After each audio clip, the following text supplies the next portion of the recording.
हैं, सबकी videos on हैं और बहुत सारे कमेंट्स भी आ रहे हैं वेलकम के। थैंक यू सो मच इतने शानदार स्वागत के लिए। आप सबका बहुत बहुत शुक्रिया।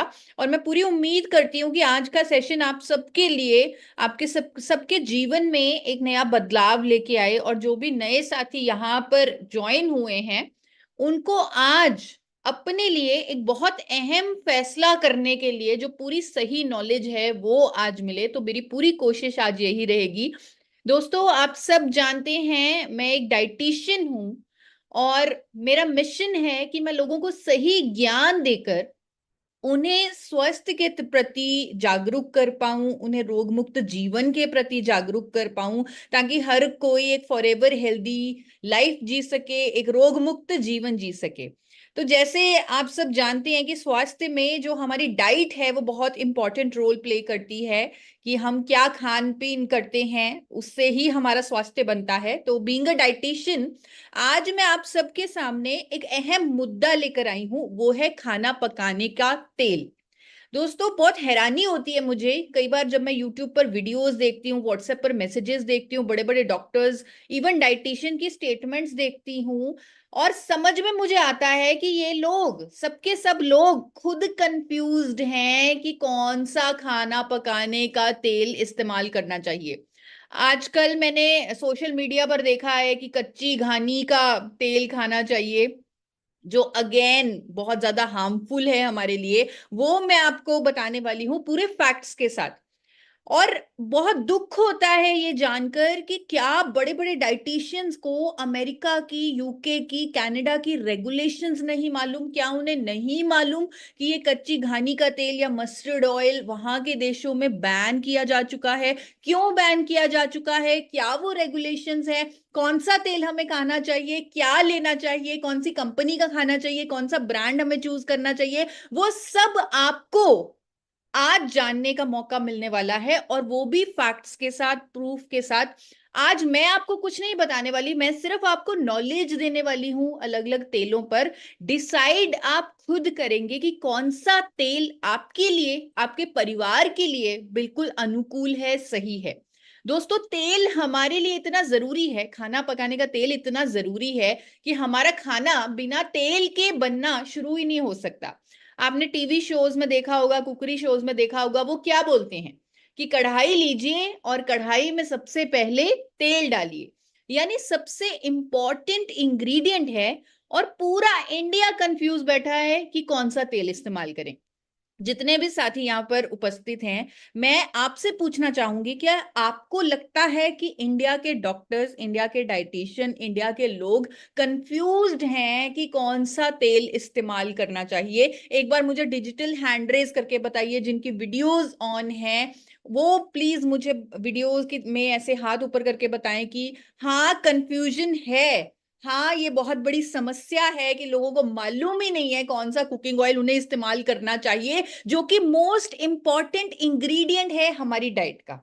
तो सारी कंफ्यूजन है, बहुत ज्यादा कंफ्यूजन है। लेकिन आज आपको, अभी स्टार्टिंग में देवदत्त सर ने बोला कि आप चेक कर लीजिए कि जिनको आपने इनवाइट किया है क्या वो आए हैं या नहीं आए, क्योंकि आज का सेशन बहुत खास है। आज पूरा इंडिया उस कंफ्यूजन को दूर कर सकता है सही ज्ञान के साथ। तो आज मेरी पूरी कोशिश रहेगी कि मैं आपको राइट नॉलेज दूं, जिसके जिसके आधार पर आप अपने लिए बहुत ही इंपॉर्टेंट जो फैसला है, सही कुकिंग ऑयल का चुनाव, वो अपने लिए कर पाए। जैसे मैंने अभी आपको अपना इंट्रोडक्शन दिया, मैं एक डाइटिशियन हूं, एक मिशन पर काम कर रही हूं। लोगों को स्वस्थ मुझे बनाना है, सही ज्ञान मुझे देना है। और कभी सपने में नहीं सोचा था कि मुझे आज देश के बड़े बड़े डॉक्टर्स सपोर्ट करेंगे, एम्स के, फोर्टिस के, मेदांता के डॉक्टर्स मेरे चैनल पर आकर वर्कशॉप्स करेंगे, पॉडकास्ट करेंगे, वीडियोस करेंगे। तो ये सब होता जा रहा है। शायद नॉलेज ही इसमें बहुत बड़ा रोल अदा कर रही है कि जो मैं राइट नॉलेज ले रही हूँ, साथ में रेगुलेशंस पढ़ रही हूं इंटरनेशनल कंट्रीज की। दूसरे देशों में सेहत पर बहुत फोकस किया जाता है। आपने देखा होगा जितने भी डेवलप्ड कंट्रीज हैं वो शुरू से ही ध्यान रखते हैं कि लोगों का जो खान पान है, जो न्यूट्रिशन है, बिल्कुल सही होना चाहिए। उसके लिए वो रूल्स एंड रेगुलेशंस बनाते रहते हैं। तो मैं उनके साथ, यानी न्यूट्रिशन के साथ, मैं उनके रूल्स एंड रेगुलेशंस भी स्टडी करती हूँ। और इसीलिए मैं कह सकती हूँ कि भारत में बहुत कंफ्यूजन है खाना पकाने के तेल पर, कोई भी सही रेगुलेशंस नहीं है। हाल ही में मैंने वीडियोस देखी व्हाट्सएप पर, शायद आपने भी सोशल मीडिया पर फेसबुक पर देखा होगा, कि रिफाइंड ऑयल नहीं खाना चाहिए, रिफाइंड ऑयल तो खाओ ही मत। आपने किसी ने ऐसी कोई वीडियो, ऐसा कोई व्हाट्सएप पे डिटेल मैसेज कि रिफाइंड ऑयल खाना तो बहुत खतरनाक है, हमें रिफाइंड तेल नहीं खाना चाहिए, इस तरह के मैसेजेस किसी ने देखे हैं? एक बार हैंड रेस करके मुझे बताइए, क्या ऐसे मैसेजेस आपने सोशल मीडिया पर इवन लोगों को कहते हुए रिफाइंड तेल तो नहीं खाना चाहिए?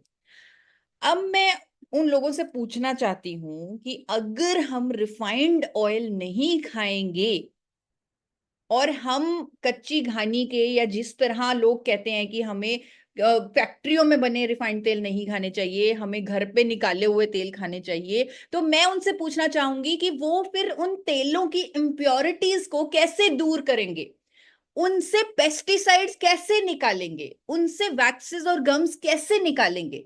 हम जो पानी पीते हैं अपने घरों में, वो भी तो रिफाइन होके ही हमारे पास आता है। अगर वो पानी रिफाइन ना हो, म्यूनिसिपैलिटी का जो पानी हमारे घरों में आता है, अगर वो रिफाइन ना हो, तो वो पानी कुछ इस तरह का दिखेगा, जिस जो तस्वीर आप अभी स्क्रीन पर देख रहे हैं, ये जो पानी है ये रिफाइंड नहीं है। रिफाइनिंग मींस तेलों की इम्प्योरिटीज को दूर करना, जो कि पॉसिबल ही नहीं है जिसे हम घर पे कर पाए, चाहे हम कितनी भी मशीनरी लगा लें।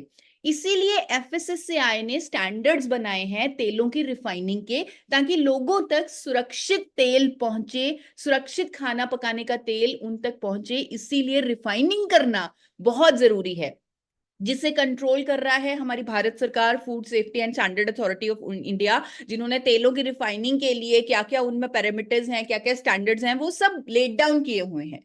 और बहुत सारे डॉक्टर्स ने, साइंटिस्ट ने एक वर्कशॉप भी की। जब ऐसे मैसेजेस सोशल मीडिया पर फ्लोट होने लगे, तब उन्होंने पूरा ये डिक्लेयर किया, साइंटिस्ट ने बोला कि रिफाइंड ऑयल्स बल्कि हमारे लिए जरूरी है, टोटली सेफ है, रिफाइनिंग तेलों की बहुत जरूरी है, ताकि हम साफ सुथरा तेल अपने अंदर डाल सके बिना किसी इम्प्योरिटी के। एक और प्रॉब्लम जो तेलों के अराउंड मुझे देखने को मिलती है, मैंने लोगों के घरों में जाकर देखा है, जहां पर बोला जाता है तेल कम इस्तेमाल करो, तेल डालो ही मत, पानी में ही खाना बना लो, क्योंकि तेल खाने से हम मोटे हो जाएंगे। आप में से किसी ने ऐसा सुना है कि लोग कहते हैं कि तेल खाने से हम मोटे हो जाएंगे? एक बार मुझे डिजिटल हैंड रेज करके बताइए। तो अंजना जी का, मनोज जी का हैंड रेज आ रहा है, बहुत सारे हैंड रेज आ रहे हैं कि लोग तेल खाना कम कर चुके हैं। क्यों?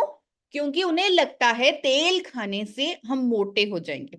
और दोस्तों, जब से ये मिथ आया है कि तेल खाने से हम मोटे हो जाएंगे, उसी दौरान बहुत सारी बीमारियां भी बढ़ गई हैं लोगों में। अगर आपने नोटिस किया हो, पुराने जमाने में लोग तेल या घी से परहेज नहीं करते थे और तब बीमारियां भी कम होती थी।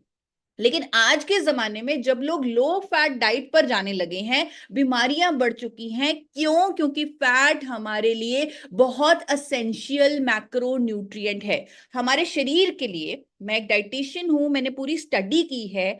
अगर हम अपने शरीर को फैट नहीं देंगे, यानी इस मैक्रो न्यूट्रिएंट को नहीं देंगे, तो हम अपने शरीर को चला नहीं सकते। ये हमारे लिए अति आवश्यक है। बहुत सारे ऐसे विटामिन जो हमें इम्यूनिटी देते हैं, अच्छी स्किन देते हैं, जो हमारी बोन्स को स्ट्रांग करती हैं, वो विटामिन्स हमारे अंदर एब्जॉर्ब ही नहीं होंगे अगर हम पर्याप्त मात्रा में फैट्स नहीं खाएंगे, तेल नहीं खाएंगे। क्योंकि ये जो विटामिन्स हैं, ये फैट सॉल्युबल विटामिन्स हैं। हमारा दिमाग काम ही नहीं करेगा अगर हम फैट्स नहीं खाएंगे, क्योंकि ये 70% फैट्स का बना हुआ है हमारा दिमाग। आप एक बार ट्राई करके देखना, किसी दिन पूरा दिन आप लो फैट डाइट लेना, यानी कि तेल मत खाना। आप शाम तक इतने चिड़चिड़े हो जाएंगे कि कोई आपसे बात ही नहीं करेगा।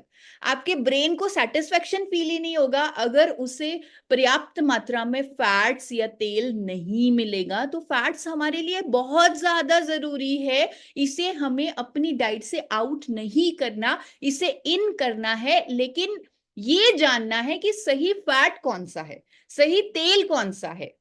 क्योंकि ये बहुत जरूरी है जानना। इस ज्ञान को मुझे तो लगता है कि छोटी क्लासेस में ही, थर्ड फोर्थ क्लास में ही न्यूट्रिशन की नॉलेज देनी चाहिए हमारे देश में, क्योंकि इतनी कंफ्यूजन है।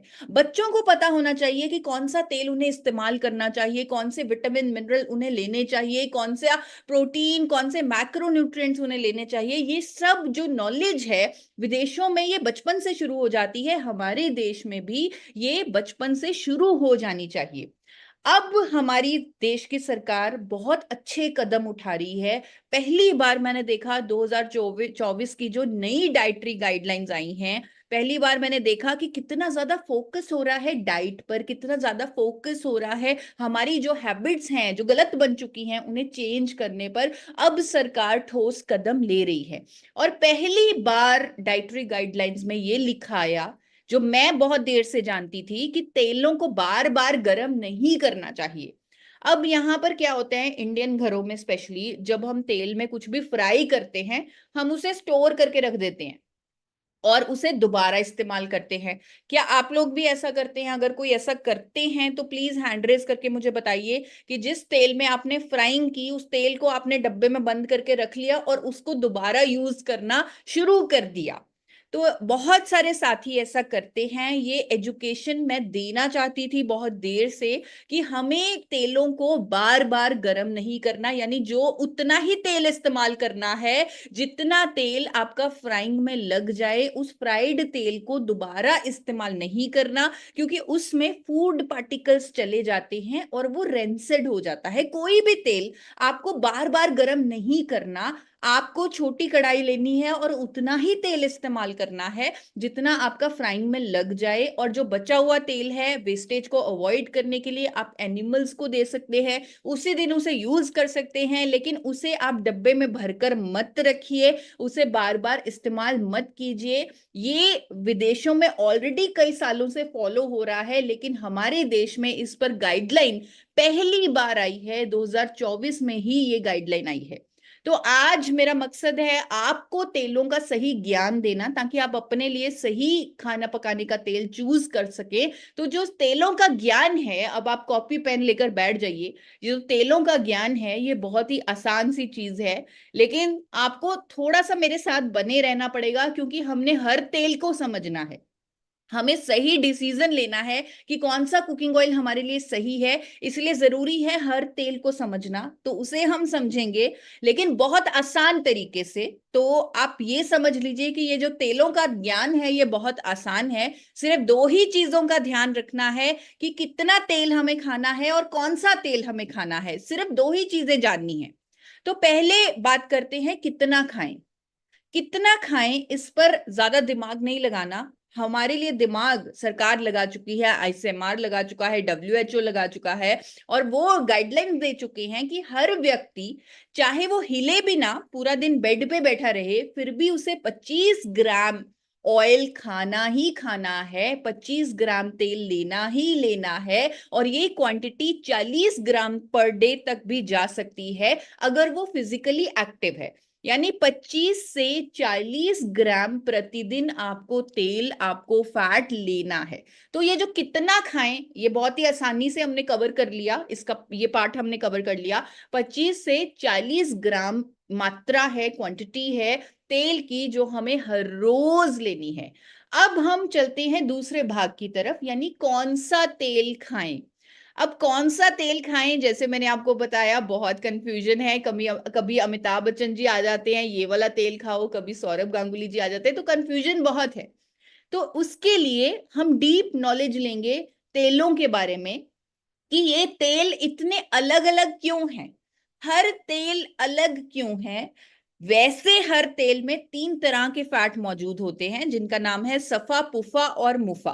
पर इन तीनों फैट्स की रेशो तेलों में अलग अलग होती है। किसी में सफा ज्यादा होगा, किसी में पुफा ज्यादा होगा, किसी में मुफा ज्यादा होगा। अब ये जो सफा ज्यादा वाले तेल हैं, जो सॉलिड इन नेचर होते हैं, वो हमारे अच्छे और बुरे कोलेस्ट्रॉल दोनों को बढ़ा देते हैं। जो ज्यादा पुफा वाले तेल होते हैं वो हमारे जो अच्छे कोलेस्ट्रॉल को भी कम कर देते हैं, बुरे को भी कम कर देते हैं। मुफा वाले तेल अच्छे कोलेस्ट्रॉल को नहीं छेड़ते, लेकिन बुरे को कम कर देते हैं। तो ये जो जनरल काम है सफा, पुफा और मुफा का, वो मैंने आपको बताया। अब बात करते हैं सबसे पहले उन तेलों की जिनमें सफा फैट ज्यादा है। जैसे मैंने आपको बताया, जो ये सफा फैट होता है ये सॉलिड होता है नेचर में, यानी कि ये गाढ़ा होता है। जिन तेलों में सफा ज्यादा होगा वो सॉलिड इन नेचर होंगे, जैसे कि देसी घी। अब क्या होगा अगर हम ये उच्च सफा वाला तेल खाएंगे, तो हमारा अच्छा कोलेस्ट्रॉल बढ़ेगा, विच इज गुड, लेकिन साथ साथ बुरा कोलेस्ट्रॉल भी बढ़ जाएगा, जिसके कारण हमें हार्ट डिजीजेस की प्रॉब्लम्स हो सकती हैं। अब यहाँ पर बहुत सारे साथी ऐसे भी होंगे कि आप कह रहे हो देसी घी खाने से कोलेस्ट्रॉल बढ़ जाएगा, बुरा कोलेस्ट्रॉल बढ़ जाएगा, लेकिन पुराने जमाने में तो लोग देसी घी खाते थे, उनका तो बुरा कोलेस्ट्रॉल नहीं बढ़ता था, उनको तो हार्ट अटैक नहीं होता था। तो आप में से कितने लोग ऐसा सोचते हैं कि पुराने जमाने में तो देसी घी खाया जाता था? राज जी का हैंड रेज हो रहा है। तो बहुत सारे साथी ऐसे हैं, जो देवदत्त जी का भी हैंड रेज हो रहा है, श्याम सर का, मनोज जी का। तो पुराने आपको लोग मिलेंगे जो कहेंगे कि पुराने जमाने में तो हम देसी घी खाते थे, हमारे बुजुर्ग देसी घी खाते थे, लेकिन तब तो हमारा बुरा कोलेस्ट्रॉल नहीं बढ़ता था, तब तो कोलेस्ट्रॉल की प्रॉब्लम नहीं होती थी, तब तो हार्ट डिजीजेस की प्रॉब्लम नहीं होती थी। वो इसलिए क्योंकि पुराना जमाना ऐसा था। पुराने जमाने में लोग हमेशा चलते रहते थे, जहां भी जाते थे साइकिल पे जाते थे, वॉक करके जाते थे, चक्की चलाते थे, हल चलाते थे, और यानी कि वो बहुत ज्यादा फिजिकली एक्टिव थे। वो बैठे नहीं रहते थे। उनका ज्यादा जो काम था वो अपने शरीर को यूज करने का काम था, यानी फिजिकली वो बहुत ज्यादा एक्टिव थे। जो वो डाइट खाते थे, बहुत ज्यादा हाई फाइबर डाइट खाते थे। इसीलिए देसी घी का जो दुष्प्रभाव था, जो कि बुरे कोलेस्ट्रॉल को बढ़ाने वाला, वो निष्क्रिय हो जाता था, वो न्यूट्रल हो जाता था, क्योंकि फिजिकल एक्टिविटी इतनी ज्यादा थी। लेकिन आजकल के जमाने में अगर हम देसी घी खाएंगे, जहां हमारा लाइफस्टाइल ज्यादातर सेडेंट्री है, हम सिर्फ 40 मिनट या 1 घंटा निकाल पाते हैं अपने शरीर को एक्टिव करने के लिए, वो भी हमें स्पेशली निकालना पड़ता है। लेकिन पुराने जमाने में लोग पूरा टाइम एक्टिव रहते थे। तो ये जो एक्टिविटी इतनी कम हो चुकी है, अगर आज के लाइफस्टाइल में, आज के टाइम में हम देसी घी खाएंगे, तो बुरा कोलेस्ट्रॉल डेफिनेटली बढ़ेगा, हार्ट प्रॉब्लम्स डेफिनेटली आएंगी। इसीलिए डॉक्टर्स भी कहते हैं कि आपको देसी घी नहीं खाना चाहिए, तब क्योंकि आपका बुरा कोलेस्ट्रॉल बढ़ जाएगा। तो ये स्टडीज के माध्यम से प्रूव हो चुका है कि सफा ज्यादा खाने से आपका बुरा कोलेस्ट्रॉल बढ़ेगा। इसीलिए जितने भी गाढ़े तेल हैं, जैसे देसी घी है, मक्खन है, ये खाने को मना किया जाता है, स्पेशली हार्ट पेशेंट्स को तो स्पेशली, लेकिन साथ साथ यंग जनरेशन को भी, ताकि उन्हें हार्ट प्रॉब्लम ना हो। अब क्योंकि हमने सफा वाले तेलों को समझ लिया, हम समझ गए कि वो बुरा कोलेस्ट्रॉल बढ़ा देंगे, तो हम थोड़ा उन्हें अवॉइड करेंगे। अब हम पूफा वाले तेलों को जानेंगे। अब क्योंकि आपने पूरा ठान लिया है कि आपने तेलों के बारे में सही ज्ञान लेना है, राइट नॉलेज लेनी है, आगे पूरे इंडिया को राइट नॉलेज देनी है, हो सकता है आपको किसी डाइटिशियन को, किसी डॉक्टर को भी समझाना पड़ जाए, तो आपको याद करना पड़ेगा किन तेलों में पूफा ज्यादा है, किन तेलों में सफा ज्यादा है। अब आपके सामने जो चार्ट आ रहा है, उन सभी तेलों में पूफा फैट बहुत ज्यादा है, जैसे सेफ्लॉर ऑयल, करडी का तेल, सूरजमुखी का तेल, सोयाबीन का तेल, मक्की का तेल, कपास का तेल। इन तेलों में पूफा फैट बहुत ज्यादा होती है। और बहुत पहले, अगर मैं 2 दशकों की बात करूं, आज से 2 दशक पहले ऑलमोस्ट, तब पूफा तेल ज्यादा बिकने लगे थे, क्योंकि तब पता लगा था कि सफा खाने से कोलेस्ट्रॉल बढ़ जाएगा। इसीलिए पूफा वाले तेलों पर ज्यादा रिसर्च होने लगी और ज्यादा उन्हें प्रमोट किया जाने लगा। सबसे पहले सफोला गोल्ड इसमें आगे आया, सेफ्लर ऑयल वो लेकर आए, सेफ्लर ऑयल, सफोला। और ये कहा गया कि इससे आपका कोलेस्ट्रॉल कम होगा। वो पूफा के कारण बोला जा रहा था, क्योंकि उसमें पूफा ज्यादा होता है, तब वहां उसमें सेफ्लर ऑयल, सिर्फ सेफ्लर ऑयल हुआ करता था। तो शॉर्ट टर्म स्टडीज में समझ में आया कि अगर कोई पूफा वाला तेल खाता है, तो उसका अच्छा कोलेस्ट्रॉल जो है वो कम हो रहा है, और बुरा कोलेस्ट्रॉल भी कम हो रहा है। लेकिन लॉन्ग टर्म में अच्छा कोलेस्ट्रॉल अगर कम हो रहा है रूटीन में ऐसी चीज खाने से, जिसे हम रेगुलरली खा रहे हैं, तो वो हमारे दिल के लिए खतरनाक है। और उन लोगों में जिनमें पूफा फैट ज्यादा पाया जाने लगा, उनमें जोड़ों के दर्द की समस्या शुरू हो गई, अर्थराइटिस की प्रॉब्लम शुरू हो गई। अगर आप किसी के घर में जाएं, वो आपको बताएं कि मेरे तो जोड़ों में दर्द रहता है, अर्थराइटिस की प्रॉब्लम है, तो आप उनके किचन में चेक कर सकते हैं, वो जरूर पूफा वाला इनमें से ही कोई तेल खा रही हैं। या तो वो कर्डी ऑयल खा रही है, या सूरजमुखी का तेल खा रहे हैं, सोयाबीन का तेल खा रहे हैं, मक्की का तेल खा रहे हैं, कपास का तेल खा रहे हैं। पूफा की वजह से उनको जॉइंट की प्रॉब्लम्स हो रही हैं, अर्थराइटिस की प्रॉब्लम हो रही है, और ये स्टडीज कह चुकी हैं। इसीलिए बड़ी बड़ी कंपनियों ने पूफा फैट्स को प्रमोट करना बंद कर दिया। उन्होंने अपने तेलों में कुछ और डालना शुरू कर दिया जिससे पूफा फैट कम हो जाए। वो मैं आगे आपको बताती हूँ कि कैसे प्रमोशन की जा रही है तेलों की। आपका अब ध्यान लाना चाहती हूँ मुफा वाले तेलों की तरफ। अब ये जो तेल हैं वो बहुत महंगे होते हैं, जैसे सरसों का तेल, कैनोला तेल, जैतून का तेल, और इन्हें डाइटिशियंस जो हैं, डॉक्टर्स जो हैं, क्योंकि ये महंगे तेल हैं और ये इससे हमारा जो बुरा कोलेस्ट्रॉल है वो कम होता है, अच्छे को ये कुछ नहीं करती, इसीलिए डॉक्टर्स और डाइटिशियंस जो हैं वो इन तेलों को प्रमोट करते हैं। अब में से कितने लोगों ने ये वीडियोस देखी हैं या ऐसा स्टेटमेंट्स पढ़ी हैं डॉक्टर्स की कि सरसों का तेल खाना चाहिए? एक बार मुझे हैंड रेज करके बताइए। सरसों के तेल को डॉक्टर्स एडवोकेट कर रहे हैं, इंडिया की टॉप डाइटिशियन एडवोकेट कर रही है, कच्ची घानी का तेल खाने के लिए बोला जा रहा है, और मेरा दिल उस समय बहुत दुखता है। मैं उन डॉक्टर्स को ईमेल्स भी लिखती हूँ, उनको पूरे के पूरे फैक्ट्स भेजती हूँ कि जो ये आप कर रहे हैं ये टोटली गलत कर रहे हैं, नॉलेज ना होने की वजह से आप ये कर रहे हैं। क्योंकि सरसों के तेल में तो एक ऐसा कंपाउंड होता है जिसका नाम है इरूसिक एसिड। इंडिया के सरसों के तेल में नेचुरली इरूसिक एसिड बहुत ज्यादा होता है, 35 से 55% तक होता है। अब आप कहेंगे ये इरूसिक एसिड क्या है? इरूसिक एसिड सरसों के तेल में पाया जाने वाला एक कंपाउंड है जिसकी वजह से सरसों के तेल में एक अलग सी खुशबू होती है, अलग सी स्मेल होती है। आप लोगों ने कितनों ने सरसों के तेल में एक खुशबू सूंघी है? आपको लगता है कि आप कोई भी चीज खाते हैं आपको जब भी पता लग जाता है ये सरसों के तेल में बनी है। क्यों? क्योंकि उसके अंदर एक खुशबू होती है। वो खुशबू इरूसिक एसिड के कारण होती है, वो फ्लेवर जो है वो इरूसिक एसिड के कारण होता है। अब वही फ्लेवर, वही खुशबू आपको घरों में होने वाले पेंट में भी मिलेगी। घरों में जब पेंट किया जाता है तब उस पेंट में से एक खुशबू आती है, वो खुशबू भी इरूसिक एसिड के कारण ही होती है, उस पेंट में भी इरूसिक एसिड होता है। और हमारे सरसों के तेल में, भारत के सरसों के तेल में 35 से 55% इरूसिक एसिड है। विदेशों में गाइडलाइंस हैं कि अगर किसी भी खाद्य तेल में 5% से ज्यादा इरूसिक एसिड है वो खाने के लिए अनुकूल नहीं है। उस पर आपको लिख के बेचेंगे फॉर एक्सटर्नल यूज ओनली, यानी उसे से आप मसाज कर सकते हैं, बालों में लगा सकते हैं, लेकिन उसे इंटरनल यूज यानी अपने अंदर नहीं डाल सकते, सिर्फ बाहरी बाहरी काम के लिए यानी मसाज के लिए, सर पे लगाने के लिए ही इस्तेमाल कर सकते हैं। ये जो बॉटल आपके सामने आ रही है ये एक ऐसे ब्रांड की बॉटल है जो भारत में सरसों का तेल बेच रहा है लोगों को खाने के लिए, लेकिन विदेशों में इसी ब्रांड के सरसों के तेल पर लिखकर बेचा जा रहा है फॉर एक्सटर्नल यूज ओनली, यानी लोग इसे खा नहीं सकते। वहां पर रूल बना हुआ है, वो रूल भी आपके सामने आ रहा है, वो रेगुलेशन भी आपके सामने आ रही है। यूरोप का रेगुलेशन है कि किसी भी खाद्य तेल में अगर 5% से ज्यादा इरूसिक एसिड है वो खाने के लिए अनुकूल नहीं है।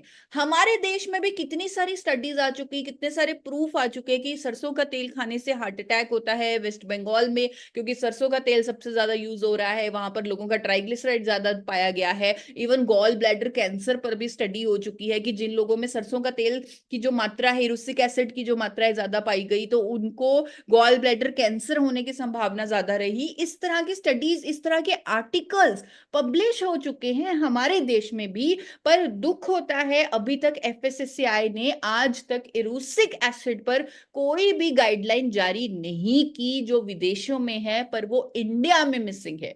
लेकिन आज आप सही ज्ञान ले चुके हैं, आप जान चुके हैं कि सरसों का तेल खाना कितना खतरनाक, कितना टॉक्सिक हो सकता है, कार्सिनोजेनिक हो सकता है, हार्ट के लिए नुकसान कॉज कर सकता है, उसमें इरूसिक एसिड इतना ज्यादा है। तो हम ये ज्ञान ज्यादा से ज्यादा लोगों तक पहुंचाएं, हमारी जिम्मेदारी बनती है कि हम ज्यादा से ज्यादा लोगों को पहुंचाएं ये ज्ञान और लोगों को स्वस्थ बनाएं।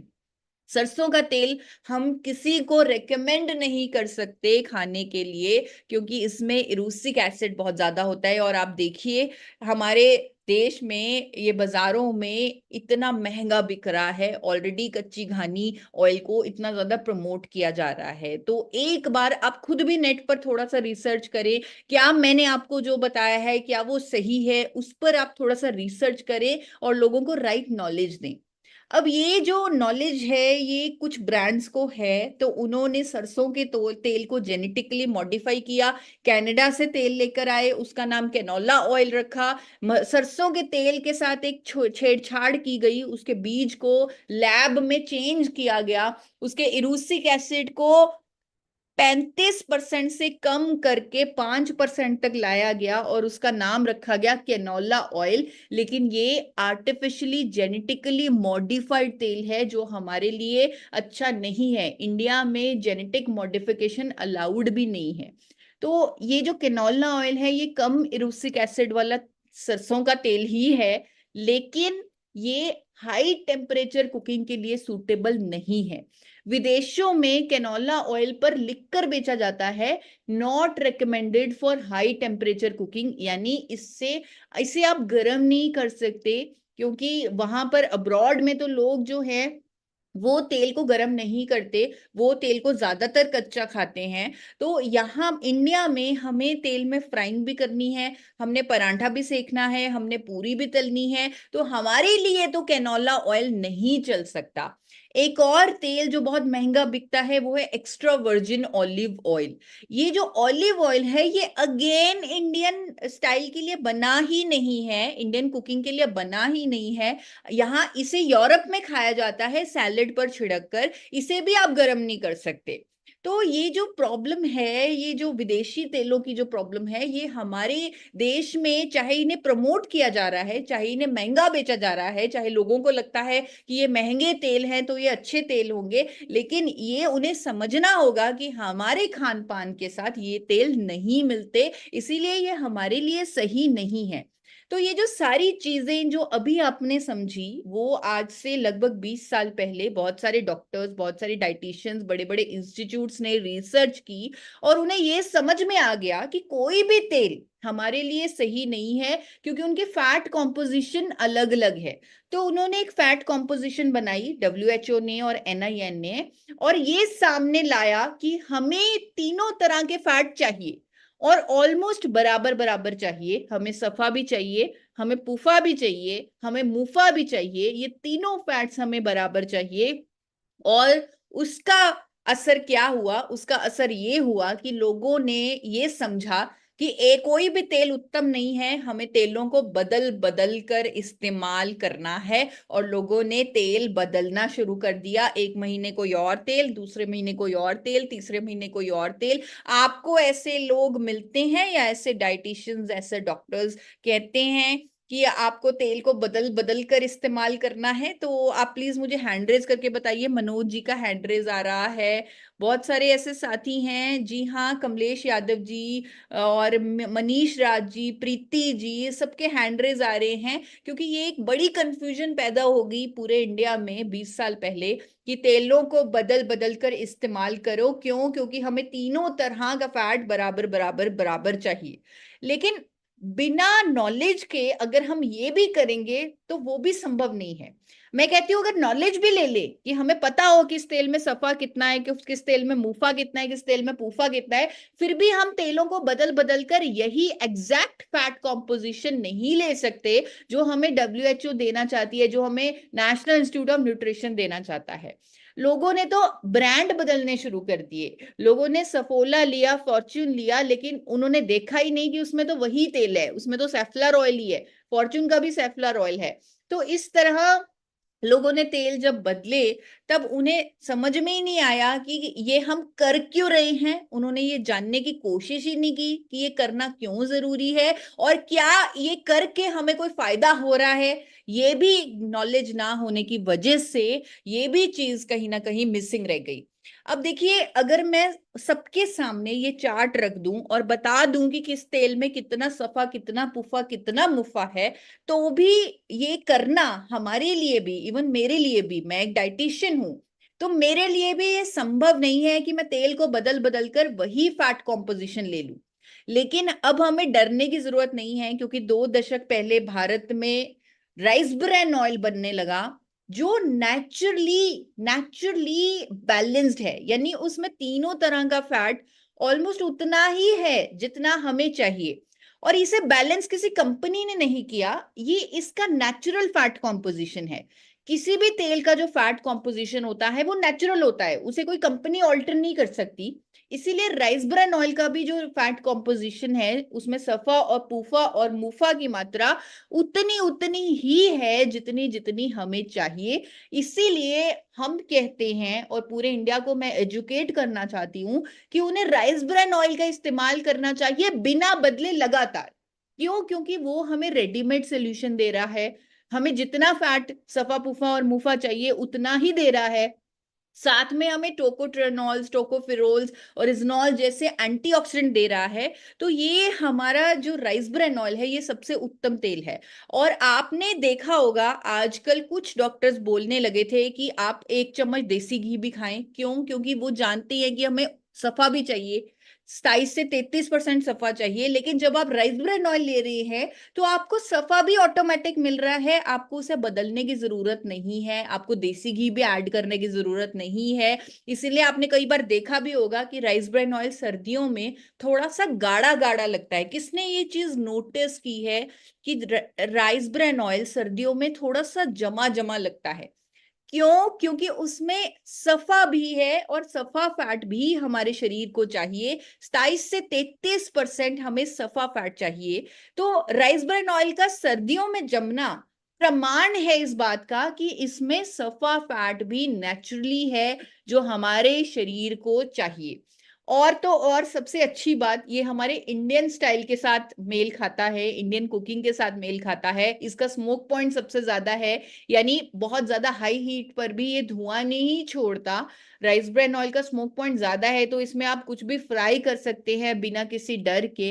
इसमें एंटीऑक्सीडेंट सबसे ज्यादा है। जो चीज आप राइस ब्रैन ऑयल में बनाएंगे और किसी और तेल में बनाएंगे तो आप देखेंगे कि राइस ब्रैन ऑयल वाली चीज ज्यादा लंबी चल रही है, क्योंकि इसमें एंटीऑक्सीडेंट बहुत ज्यादा है और ये प्राकृतिक रूप से संतुलित तेल है।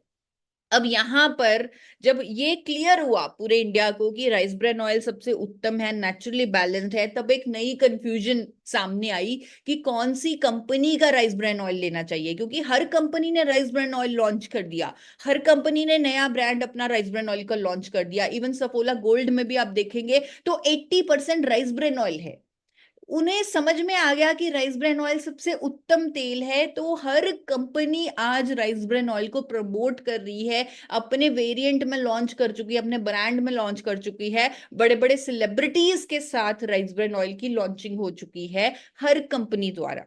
अब यहाँ पर जैसे मैंने आपको बताया कि ये जो टॉपिक है ये बहुत कंफ्यूजिंग है, लोग कंफ्यूज्ड हैं। तो ये जो टॉपिक इतना कंफ्यूजिंग इसलिए है कि जब सही ज्ञान आया तब कंफ्यूजन हो गई, किस ब्रांड का राइस ब्रैन ऑयल खाएं, किस कंपनी का राइस ब्रैन ऑयल खाएं। क्या आपको ऐसी कोई कंफ्यूजन है, या आपने ऐसे लोगों को कंफ्यूज होते देखा है कि मैं किस कंपनी का राइस ब्रैन ऑयल खाऊं या किस ब्रांड का? कमलेश जी का मैसेज हैंडरेज है, मनीष जी का हैंडरेज है, ममन जी का हैंडरेज है, मोहम्मद अब्दुल जी का हैंडरेज है, विनीत जी का हैंडरेज है। हाँ, पूरा इंडिया कंफ्यूज्ड है कि किस कंपनी का, किस ब्रांड का राइस ब्रैन ऑयल हमें लेना चाहिए। तो वो कंफ्यूजन भी आज मैं दूर करने आई हूं, बिल्कुल फैक्ट्स के साथ।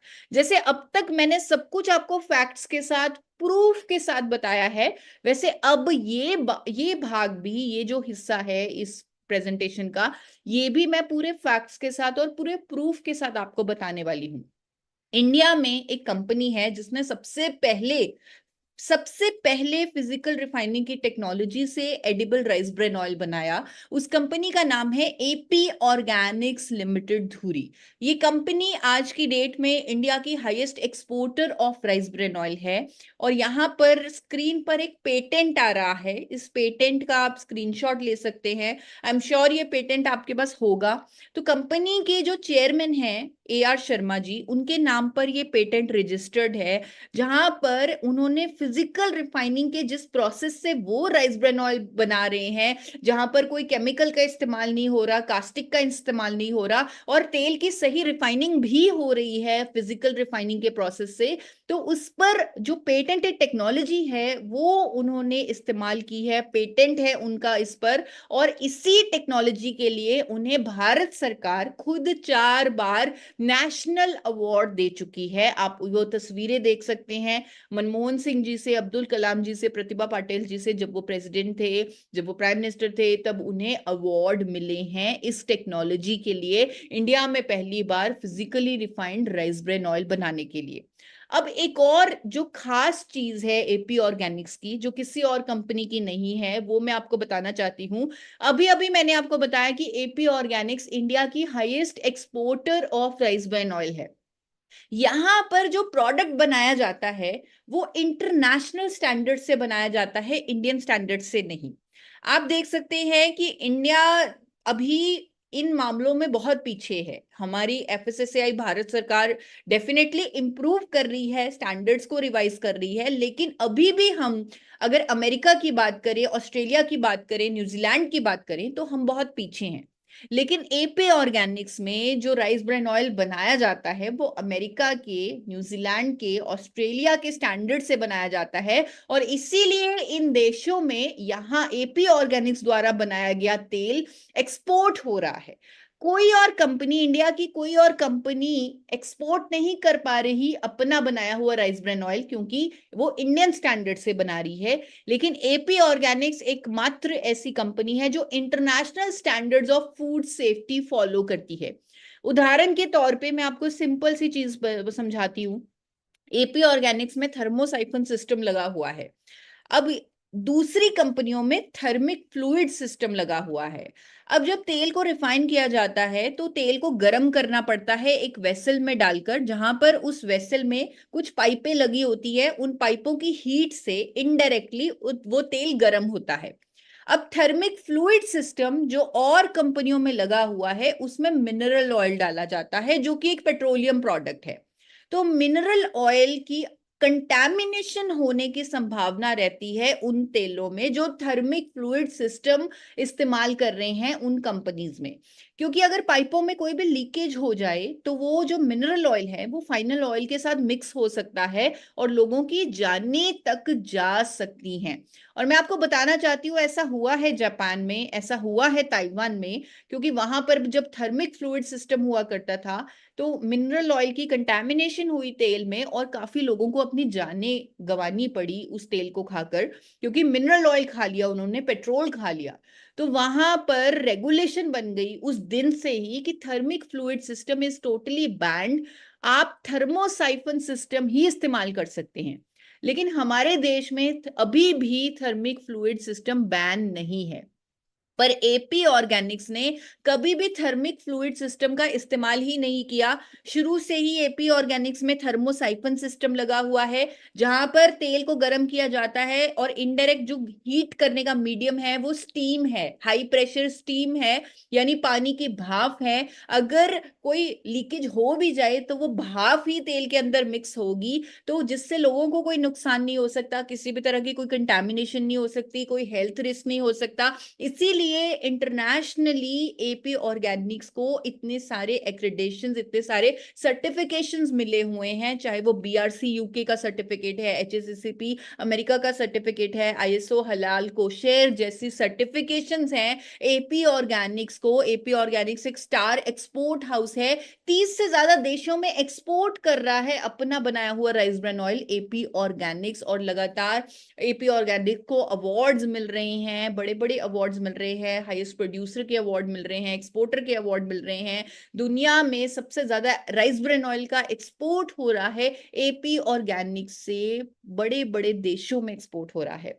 और मैं आपको बताना चाहती हूँ, बहुत खुशनसीबी है हमारी भी और आपकी भी कि आरसीएम हेल्थ गार्ड जो एक ब्रांड है जिसने इंडिया को जागरूक किया राइस ब्रेन ऑयल के बारे में, घर घर राइस ब्रेन ऑयल की अवेयरनेस पहुंचाई, लोगों के घरों में जा जाकर बताया कि राइस ब्रेन ऑयल कैसे सेहत के लिए उत्तम है। ये जो health guard rice bran oil है, ये एपी ऑर्गेनिक्स लिमिटेड धुरी का ही प्रोडक्ट है, ये इंडिया के हाईएस्ट एक्सपोर्टर का ही प्रोडक्ट है। Health guard rice bran oil में सबसे ज्यादा ओरिजिनॉल है, 14,000 पीपीएम ओरिजिनॉल है, जिसके अगेन मल्टीपल बेनिफिट्स हैं। चाहे हम उसे आइसोलेटेड फॉर्म में भी ले सकते हैं, लेकिन अगर हम ऑयल में भी साथ साथ लेते रहेंगे तो बचपन से ही बच्चों को ओरिजिनॉल की गुणवत्ता मिलेगी, और साथ में जब हम इसे आइसोलेटेड फॉर्म में, कैप्सूल फॉर्म में भी एड ऑन करेंगे तो हमारी सेहत के लिए बहुत ही उत्तम होगा। तो अब health guard rice bran oil पूरे इंडिया को हमने अवेयर करना है कि health guard rice bran oil जो एपी ऑर्गेनिक्स का प्रोडक्ट है, ये हमारे लिए एक सही डिसीजन है। और यहाँ पर लेबल पर कुछ नई चीजें आपको दिखने को मिलेंगी जिनके बारे में जरूर मैं आपको समझाना चाहती हूँ। कुछ नया health guard rice bran oil पर आप देखेंगे, आप देखेंगे भारत सरकार का ट्रांस फैट फ्री का लोगो हेल्थ गार्ड के मेन लेबल पर, क्योंकि health guard AP Organics limited धुरी का ही प्रोडक्ट है, तो इस पर अब एक लोगो भी लगा आएगा कि ये ट्रांस फैट फ्री है। हम सब जानते हैं ट्रांस फैट बहुत ही हानिकारक फैट है, जिसके कारण हार्ट डिजीजेस होते हैं, डिप्रेशन, इनफर्टिलिटी, कैंसर, डायबिटीज जैसी प्रॉब्लम्स होती हैं। भारत सरकार इसकी परसेंटेज को कम कम कम करती जा रही है, और उन्होंने ये पाया कि 1% से कम अगर किसी भी तेल में ट्रांस फैट है तो उसे ट्रांस फैट फ्री लिख सकते हैं, क्योंकि वो नेग्लिजिबल है, वो कंप्लीटली है ही नहीं। तो रेगुलेशंस के according health guard rice bran oil, जो नई रेगुलेशंस आ चुकी हैं उसके according health guard rice bran oil completely trans fat free है, और लेबल पर ये क्लेम आएगा, ये लिखकर बेचा जाएगा कि इस पर एफएसएससीआई का लाल और काले रंग का लोगो लगा होगा कि ये ट्रांस फैट फ्री है। और जो नोटिफिकेशन जो हमें ये पूरा क्लेम करने का की अनुमति देती है, वो नोटिफिकेशन भी आप लोगों के सामने है। अब हम health guard rice bran oil पर क्लेम करेंगे कि ये ट्रांस फैट फ्री है। और ट्रांस फैट फ्री क्यों हमें प्रोडक्ट्स खाने चाहिए, इस पर मैंने एक डॉक्टर से भी डिस्कशन की, और उन्होंने लोगों को अवेयर करने के लिए, जागरूक करने के लिए एक वीडियो भी मेरे साथ शेयर की, जो मैं यहाँ पर प्ले करना चाहती हूँ। अगर बाय चांस आवाज में प्रॉब्लम आई तो देवदत्त सर, मैं आपसे रिक्वेस्ट करूंगी आप मुझे बता दीजिएगा, सो दैट मैं ही आपको एक्सप्लेन कर दूं कि डॉक्टर क्या कहना चाह रहे हैं। Hi, I am Dr. Rahul Bhargav, Director of Hematology and Bone Marrow Transplant at Fortis Memorial Research Institute, Gurugram.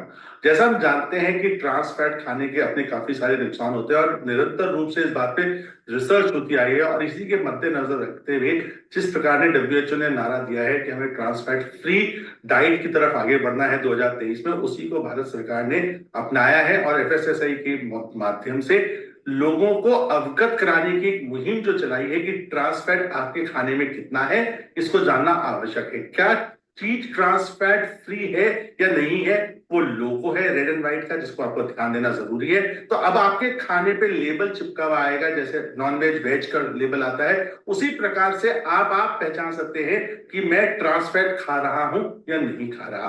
किसी भी चीज में अगर 0.2 ग्राम से नीचे है तो वो ट्रांस फैट फ्री है, कोई ऑल है अगर वो 1 ग्राम से नीचे है तो ट्रांस फैट फ्री है, क्योंकि देखा गया है कि ट्रांस फैट सिर्फ डिप्रेशन नहीं, एल्जाइमर नहीं, जबकि वो कैंसर जैसी दुष्बीमारियां भी करवाता है। उसमें सबसे ज्यादा प्रोस्टेट कैंसर, कोलोरेक्टल कैंसर, और साथ ही में agency for research in cancer ने ये दिखाया है हमको कि वो ब्रेस्ट कैंसर को भी बढ़ाता है। तो जब इतने सारे दुष्प्रभाव है तो हमको डब्ल्यूएचओ और एफएसएसआई के साथ मिलके अवगत होना है, अवेयर होना है, और ट्रांस फैट्स फ्री डाइट की तरफ आगे बढ़ना आज आवश्यक है, क्योंकि जो प्रकार का हम खाना निरंतर रूप से खाते हैं वो कहीं ना कहीं हमको कैंसर प्रिवेंशन में बचाव देता है और हमारे को कैंसर होने से बचाता है। तो इसीलिए इस मुहिम में जुड़िए, ट्रांस फैट फ्री की तरफ बढ़िए, रेड और ब्लैक लेबल से बढ़ के पहचानिए और उसको ना कहिए। मान लीजिए अगर आपको ये भी याद नहीं रहता कि कितने ग्राम से नीचे ट्रांस फैट फ्री होता है, तो लोगों को पहचानिए जो रेड और ब्लैक है। उस लोगों से आप पहचान सकते हैं कि आपकी डाइट में ट्रांस फैट फ्री है या नहीं है। इसको जल्द से जल्द अपनाइए और बहुत सारी बीमारियों से बचने का प्रयास करें। धन्यवाद। तो जैसे आपने सुना, डॉक्टर राहुल भार्गव ने हमें अवेयरनेस दी कि हम अपने तेल को चुन सकते हैं, ट्रांस फैट फ्री तेल को चुन सकते हैं। लाल और काले रंग का जो लोगो है वो पहचान करके हम अपने तेल को चुन सकते हैं, चूज कर सकते हैं, उसे चुन सकते हैं। तो हेल्थ गार्ड के लेबल पर ट्रांस फैट फ्री का ये जो FSSAI का लोगो है ये लिखा आएगा, ताकि लोगों को चूज करने में बहुत आसानी हो, सही सही तेल का चुनाव करने में बहुत आसानी हो। क्योंकि राइस ब्रान ऑयल सबसे उत्तम तेल है, ये हमें मालूम है, किस कंपनी का हमें लेना है। अब ये भी हमें मालूम है कौन सा ब्रांड हमें पिक करना है। तो उसके लिए बहुत अच्छा हो जाएगा अगर हम इस रेड एंड ब्लैक कलर के लोगो पर फोकस करें, ट्रांस फैट फ्री के लोगो पर फोकस करें। एक और चीज जो बहुत ही इंपॉर्टेंट चीज है, या बहुत ही ज्यादा आज की डेट में जिसके बारे में नॉलेज होनी चाहिए हम सबको, वो चीज से भी मैं आपको थोड़ा सा अवेयर कराना चाहती हूँ। अब क्या हो रहा है, आपने अभी हाल ही में MDH के मसालों के बारे में सुना होगा, या कुछ भी बड़े बड़े ब्रांड्स के बारे में सुना होगा कि ये जो प्रोडक्ट्स हैं, ये जो प्रोडक्ट्स हैं ये बैन हो चुके हैं यूरोप में। आप देख सकते हैं यूरोप जो है वो इतने स्ट्रिंजेंट रूल्स लेके आ रहा है, इतनी ज्यादा बड़ी बड़े रेगुलेशंस लेके आ रहा है, क्योंकि उससे अपने देश में बीमारी नहीं चाहिए। उसे लोगों की डाइट बिल्कुल प्रॉपर करनी है, लोगों को हेल्दी बनाना है, और किसी भी तरह का कोई रिस्क नहीं लेना यूरोप ने। तो यूरोप बहुत बड़ी रेगुलेशंस बना रहा है, चाहे वो प्रोडक्ट्स हैं, चाहे वो कुकिंग ऑयल्स हैं। उस पर मैं थोड़ा सा आपको आइडिया देना चाहती हूँ कि क्या हो रहा है भारत के प्रोडक्ट्स का यूरोप में। एक बार आप इस न्यूज आइटम को सुनिए। Europe. In the last 5 years, the EU flagged more than 400 Indian products. Apparently, they were highly contaminated, 400. Remember, we are talking about products that had passed Indian quality checks. Yet they were flagged. 21 products had cadmium, which increases the risk of kidney disease. 59 products had pesticides, again, cancer-causing ones, and 100 products had salmonella. Now, the EU flagged these products, so presumably they did not enter the European market. But what about India? We are buying and consuming these products, these contaminated items, which makes you wonder, what is the regulator doing?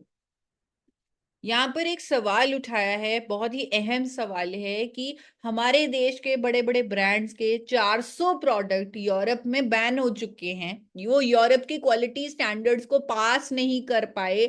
400 product, हम India के 400 product जो India में इस्तेमाल किए जा रहे हैं, जिनकी एडवर्टीजमेंट हो रही है, जिसे लोग रूटीन में खा रहे हैं, उनसे किडनी की प्रॉब्लम हो सकती है, कैंसर हो सकते हैं। तो ये जो सारे प्रोडक्ट्स हैं विदेशों में बैन हो चुके हैं, स्पेशली यूरोप में बैन हो चुके हैं। तो पर इंडिया में ये इस्तेमाल करने हो रहे हैं, तो इंडिया के जो रेगुलेटर्स हैं वो क्या कर रहे हैं, ये एक बड़ा सवाल उठाया गया है। अभी यूरोप में एक नई जो चीज हुई है वो मैं आपके सामने रखना चाहती हूँ।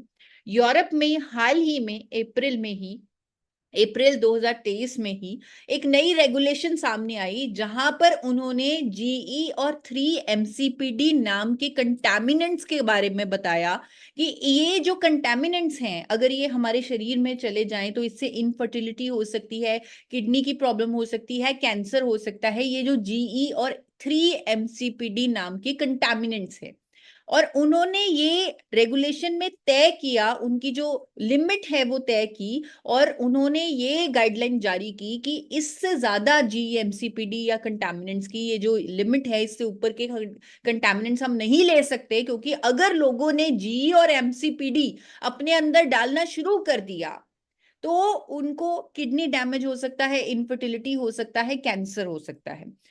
और ये जो GMCPD नाम के कंटेमिनेंट्स हैं ये तेलों में पाए जाते हैं, क्योंकि ये फैटी एसिड्स ईस्टर्स हैं।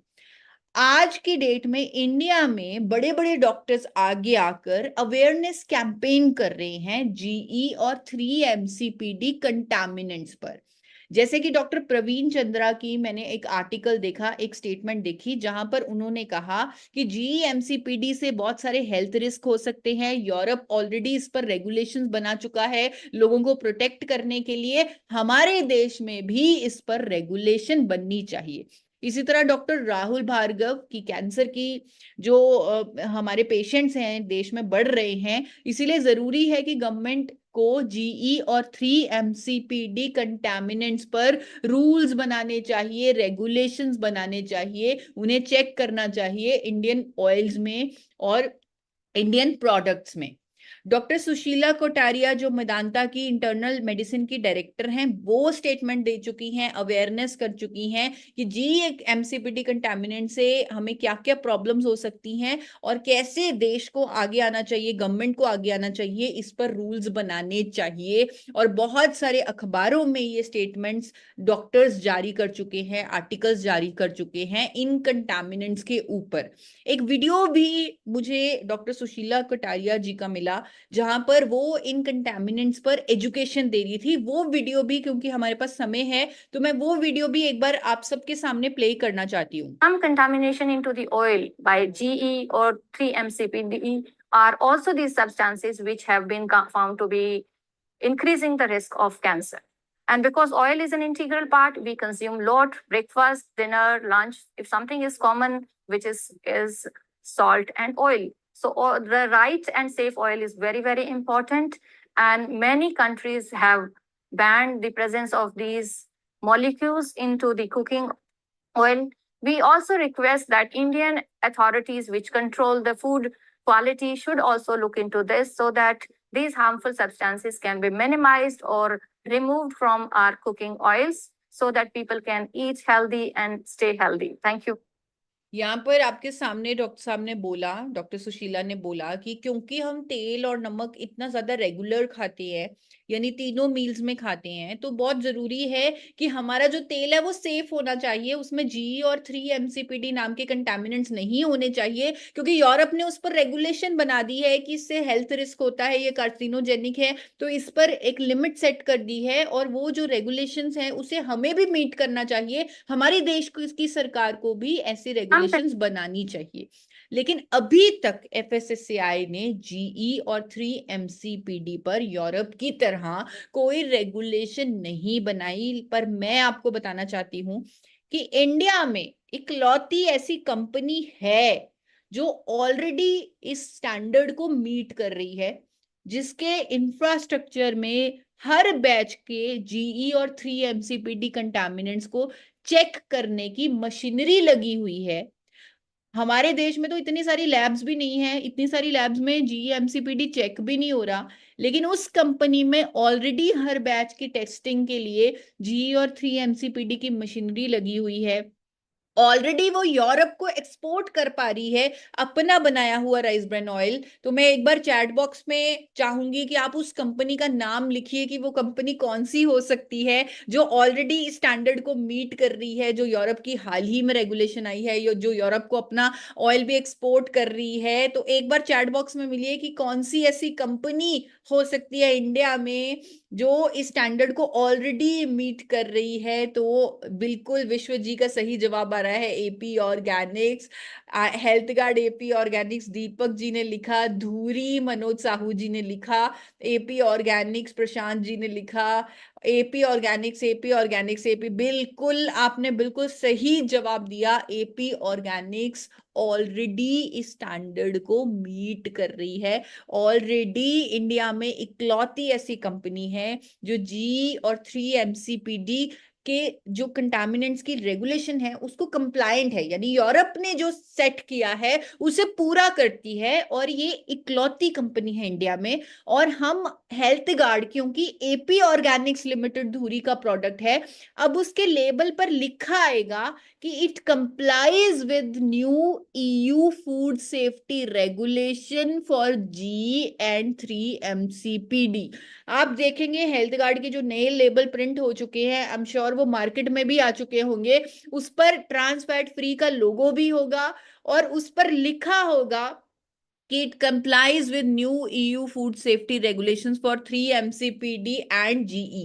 आज देश के बड़े बड़े ब्रांड्स जो करोड़ों रुपए की एडवर्टाइजमेंट कर रहे हैं, अपने प्रोडक्ट को महंगा बेच रहे हैं, वो इस लाइन को नहीं लिख सकते, वो इस क्लेम को नहीं लिख सकते अपने प्रोडक्ट पर, लेकिन हेल्थ गार्ड, क्योंकि वो एपी ऑर्गेनिक्स का प्रोडक्ट है, वो क्लेम के साथ अपना तेल ये कहकर मार्केट में लोगों को प्रेजेंट कर सकता है, क्लेम कर सकता है कि ये नए यूरोप के जो फूड सेफ्टी के स्टैंडर्ड्स हैं 3MC और PD और GE को लेकर, ये उसे मीट करता है। यानी ये आपके परिवार के लिए सुरक्षित है, न्यूट्रिशियस तो है ही, और साथ साथ सुरक्षित भी है, सेफ भी है। आप बिना किसी डर के इसका इस्तेमाल कर सकते हैं, खुद को हेल्दी बना सकते हैं, खुद को स्वस्थ बना सकते हैं, एक रोग मुक्त जीवन पा सकते हैं। तो ये जो खाना पकाने का तेल है, जिस पर आज हमने बहुत सारा ज्ञान लिया, इसको हमने कंक्लूड किया कि राइस ब्रेन ऑयल दुनिया का सबसे उत्तम तेल है, लेकिन वो सेफ भी होना चाहिए। और भारत में एक मैन्युफैक्चरर है एपी ऑर्गेनिक्स, जो इंटरनेशनल सेफ्टी स्टैंडर्ड से राइस ब्रेन ऑयल को बना रहा है, और हेल्थ गार्ड जो है वो एपी ऑर्गेनिक्स का ही प्रोडक्ट है, जो ट्रांस फैट फ्री है। उसके लेबल पर लिखा आएगा, उसके लेबल पर लिखा आएगा कि ये यूरोप के नए जो स्टैंडर्ड है 3-MCPD और GE के, उनको मीट करता है। इस क्लेम के साथ मार्केट में आपको इकलौता एक ऐसा ब्रांड मिलेगा जिसका नाम है health guard rice bran oil. मुझे लगता है इसके बाद, इस सेशन के बाद, जहां हमने इतनी डीप नॉलेज ली, पूरे इंडिया को कोई भी कंफ्यूजन नहीं होनी चाहिए कि कौन सा तेल उनके परिवार के लिए सही है, सुरक्षित है, न्यूट्रिशियस है। तो अब हमने सही नॉलेज दी है पूरे इंडिया को, और मैं चाहती हूँ कि इस सेशन को आप ज्यादा से ज्यादा लोगों को फॉरवर्ड कीजिए, क्योंकि ये यूट्यूब पर भी अवेलेबल है। डॉक्टर्स तक पहुंचाइए, डाइटिशियंस तक पहुंचाइए, ताकि हर तरह का मिथ जो है खाना पकाने के तेल को लेकर, हम उसे दूर कर सके, बिल्कुल सही ज्ञान के साथ, राइट नॉलेज के साथ। और अंत में आप सभी पार्टिसिपेंट्स का बहुत बहुत धन्यवाद करना चाहूंगी कि आपने इतने इत्मीनान से मुझे सुना। सेशन बहुत ही ज्यादा मुश्किल भी था, लेकिन ये जो टॉपिक है ये भी बहुत इंपॉर्टेंट है। हम हर रोज में जो अपनी डाइट में एक इंग्रेडिएंट को यूज कर रहे हैं, उसके बारे में जानना बहुत जरूरी था। और आप सबसे मैं कहना चाहूंगी कि हर मंगलवार को मेरा गामा लर्निंग वेबिनार होता है, जहां पर मैं हेल्थ के ऊपर बहुत डिटेल में बात करती हूँ, अलग अलग टॉपिक्स के साथ बात करती हूँ। इस मंगलवार गामा लर्निंग वेबिनार जो रात को 9 बजे होगा, उस पर मैं वेट लॉस करने की क्या सही स्ट्रैटेजी होनी चाहिए उस पर बात करूंगी, तो आप उसे भी जरूर ज्वाइन कीजिएगा। तो आप सबका बहुत बहुत धन्यवाद, बहुत बहुत शुक्रिया। Over to you Devdutt.